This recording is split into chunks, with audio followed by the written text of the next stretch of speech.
jeni bërë gati, pra keni lagur fuqën me ujë të ngrohtë, keni aplikuar pastën e dhëmbëve, sipas llojit që keni përdorur, nëse është e juaja në të gjithë gjatësinë e fuqës, nëse është e të rriturve, një kokër bizele, dhe do filloni larjen e dhëmbëve.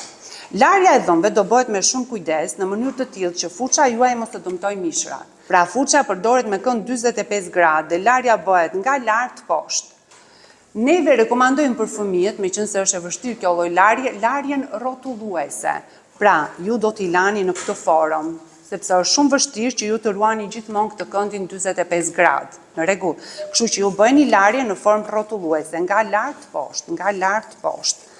Do i lani të gjithë dhëmbët e sipër një herë. Pastaj do hapni gojën, do t'i lani nga brenda. Është shumë e rëndësishme kjo larja nga brenda, nuk e bëjmë të gjithë larjen nga brenda. Pra do t'i lajmë nga brenda, do lajmë sipërfaqet përtypse, në rregull. Pastaj do kalojmë te larja e dhëmbëve të poshtëm. Përsëri, këtu nga poshtë lart, nga poshtë lart, nga poshtë lart. I lajmë të gjithë dhëmbët, do t'i kalojmë nga brenda, sepse këtu na prishen më shumë dhëmbë dhe na zën më shumë papastërti. Sidomos në pjesën përpara, dhëmbët zën më shumë papastërti.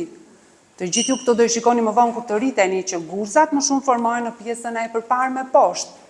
Sepse këtu nuk pastrohen mirë, një, dhe e dyta, këtu hapen disa gjëndra pështyme që nga prodhojnë neve kripra dhe derdhin kripra këtu. Kështu që juve do t'i lani me shumë kujdes.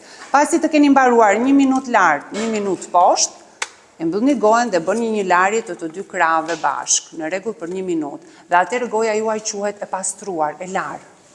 Në rregull, atëherë bëni shplarjen e gojës, nuk është e thënë që të hiqni të gjithë sasinë e kolinosit. Kush ka dëshirë më saktë që të bëjë një vizitë dhe t'ja shikojmë se si e ka gjendjen e dhëmbëve.